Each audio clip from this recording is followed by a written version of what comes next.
Dövlət Məşğulluq Agentliyi və Azərbaycan Dövlət İqtisad Universitetinin birgə təşkilatçılığı ilə əmək yarmarkası keçirilib. Universitetin tələbə və məzunları üçün təşkil edilən aktiv məşğulluq tədbirində Əmək və Əhalinin Sosial Müdafiəsi Nazirinin müavini Vüsal Nəsirli, Gənclər və İdman Nazirinin müavini İndira Hacıyeva, Azərbaycan Dövlət İqtisad Universitetinin rektoru Ədalət Muradov, Abşeron Logistika Mərkəzinin idarə heyətinin sədri Ziya Ağayev, müxtəlif sektorlardan olan işə götürənlər iştirak edib. Gənclərin əmək bazarına çıxışının dəstəklənməsi məqsədi ilə işə götürənlərlə birgə keçirilən bu tədbirlərin tələbə və məzunların əmək bazarına çıxışının dəstəklənməsində, onların ixtisas və maraq dairəsinə uyğun vakant iş yerlərinə dair məlumatlandırılmasında önəmi vurğulanıb.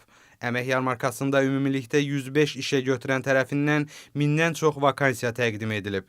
Bu vakansiyalar üzrə iş öhdəlikləri barədə ətraflı məlumat verilib, müraciət edən şəxslərin CV-ləri qəbul edilib və uyğun namizədlərin qeydiyyatı aparılıb.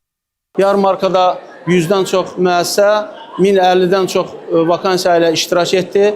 Vakansiya üzrə 400 manatdan 1500 manata qədər maaş təqdim oldu. Əmək yarmarkasında 2000-dən çox işçi və işaxtaran şəxslərlə iş aparıldı. İştirak yetərli və tələblər maraqlı idi.